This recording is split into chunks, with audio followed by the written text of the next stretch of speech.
అందరికీ నా నమస్కారాలు. డిసెంబర్ 10, 1848 రోజున యునైటెడ్ నేషన్స్ జనరల్ అసెంబ్లీ ఒక తీర్మానాన్ని ఆమోదించింది. ఆ తీర్మానంలో మొత్తం 48 దేశాలు పాలుపంచుకున్నారు. అందరూ కూడా ఏకగ్రీవంగా హ్యూమన్ రైట్స్ ఐడెంటిఫికేషన్ చేస్తూ ఆ తీర్మానాన్ని ఆమోదించడం జరిగింది.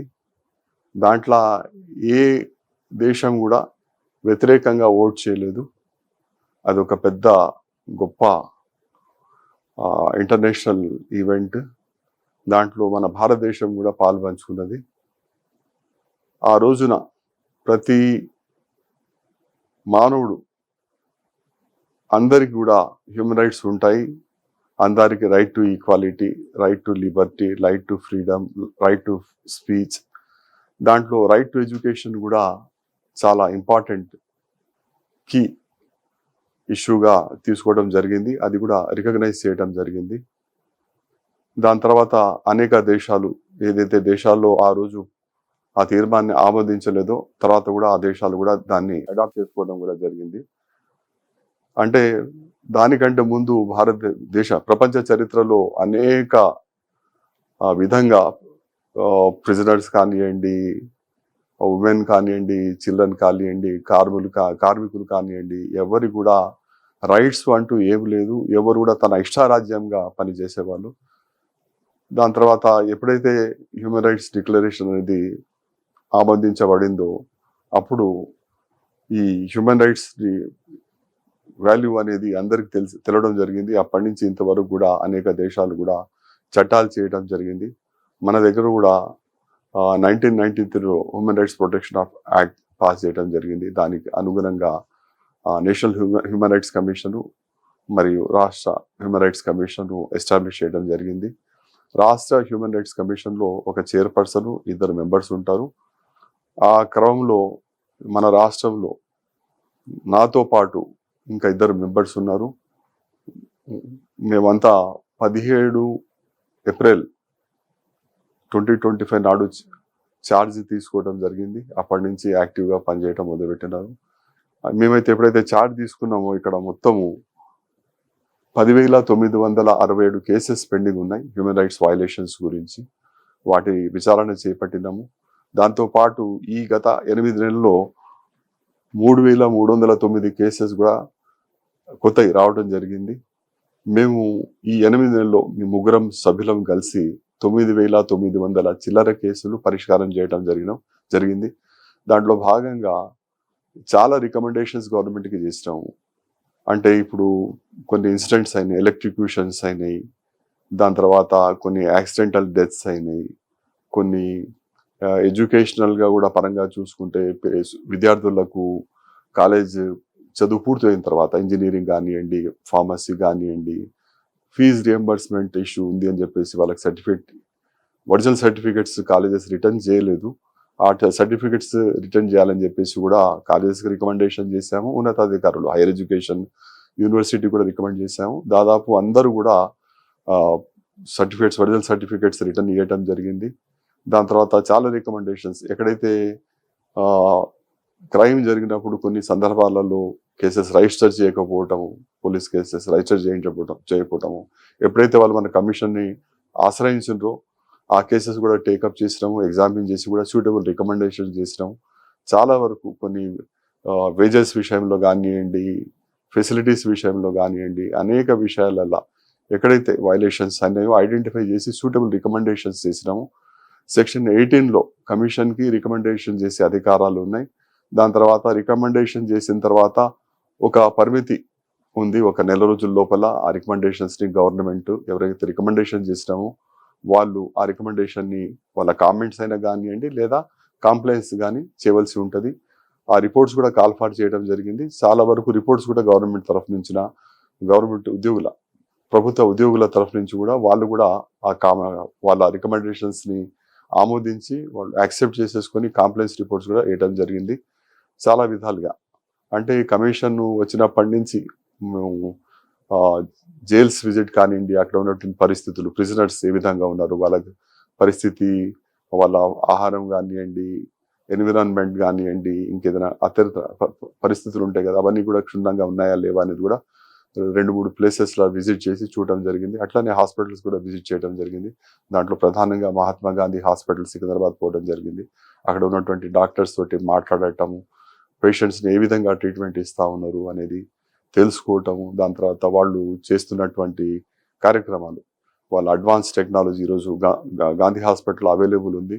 వాళ్ళు చిన్న చిన్న పిల్లలను కూడా ఆపరేషన్స్ చేసేసి ఎక్కడ బయట ఏ హాస్పిటల్లో చేయనటువంటి ఆపరేషన్స్ కూడా వాళ్ళు చేయడం జరిగింది. ఆ విషయాలు కూడా తెలుసుకోవడం జరిగింది. వాళ్ళతో ఇంటరాక్ట్ అయ్యి మాట్లాడటం కూడా జరిగింది.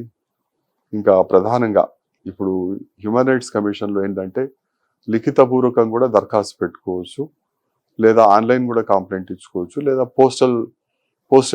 పోస్టల్ ఫెసిలిటీ యూస్ చేసి కూడా కంప్లైంట్ ఇవ్వచ్చు.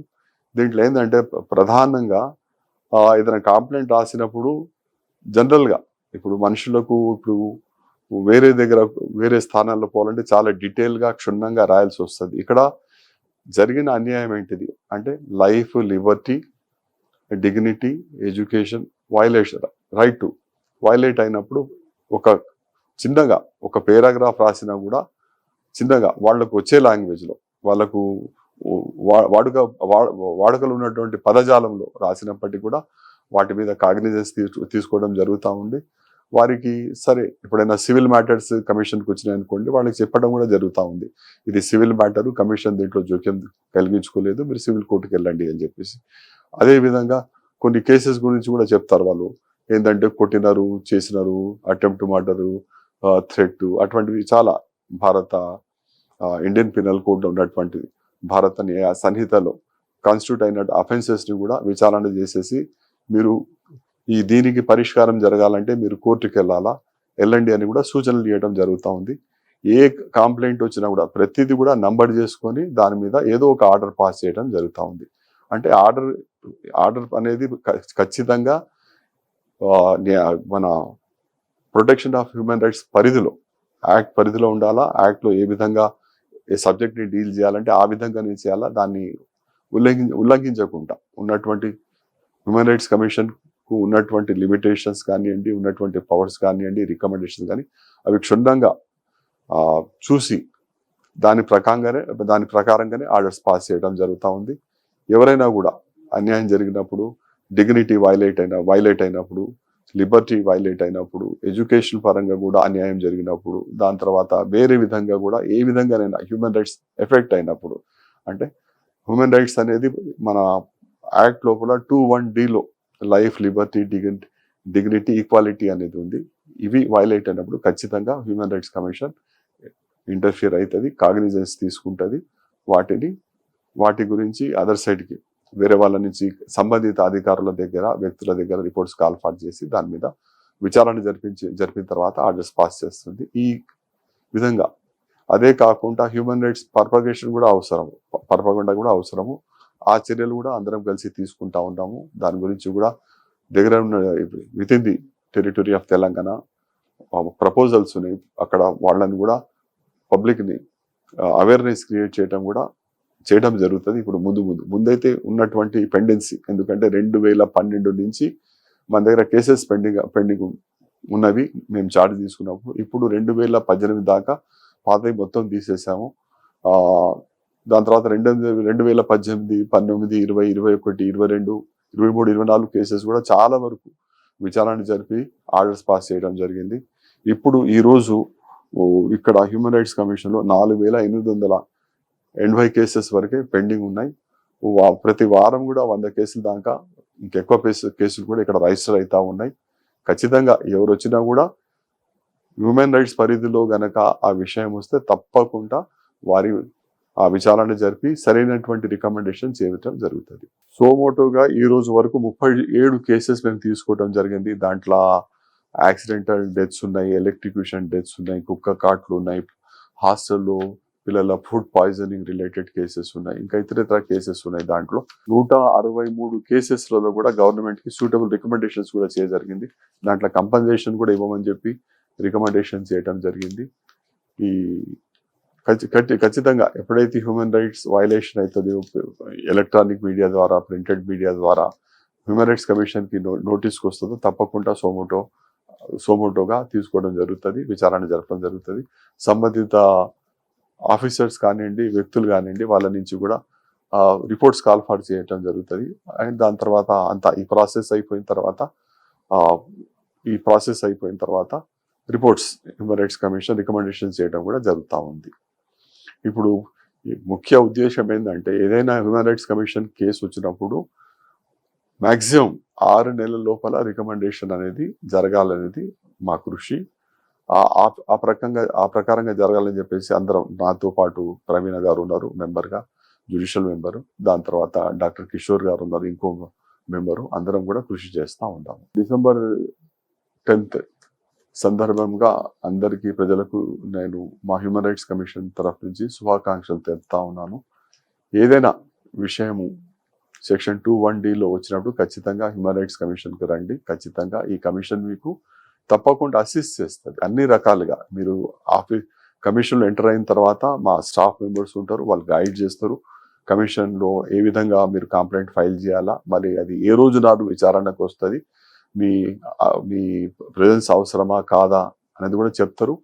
మీ కమిషన్లో కేసు టేకప్ చేసినప్పుడు మీరు ఖచ్చితంగా కూడా కమిషన్ ముందు వచ్చి తమ వివరణ, మీరేం కోరుకుంటా ఉన్నారు, కమిషన్ ద్వారా ఎలాంటి రిలీఫ్ కోరుకుంటా ఉన్నారు, మీకు జరిగినటువంటి అన్యాయం ఏంటి అనేది ఖచ్చితంగా మీరు చెప్పొచ్చు. ఎప్పుడు కూడా కమిషన్ కూడా మీరు ఎప్పుడైనా వైలేషన్ జరిగినప్పుడు ఈ కమిషన్ 24/7, ఇది కమిషన్ అనేది ఒక వర్కింగ్ అవర్స్ ఉంటాయి, 10 o'clock to 5 o'clock అని ఉంటుంది. ఎమర్జెన్సీలో మాత్రం కమిషన్ 24/7 పనిచేస్తుంది, ఇబ్బంది ఏం లేదు. ఎప్పుడైనా వచ్చి కూడా మీరు అర్జెన్సీ ఉన్నప్పుడు కమిషనర్ని రావచ్చు, కమిషనర్ నుంచి సరైనటువంటి రికమెండేషన్స్, సరైనటువంటి ఆర్డర్స్ కూడా తీసుకోవచ్చు. ఈ అవకాశం ఇచ్చినందుకు దిశ సివి ఈ యాజమాన్యానికి కృతజ్ఞతలు తెలుపుకుంటున్నాను. Thank you so much.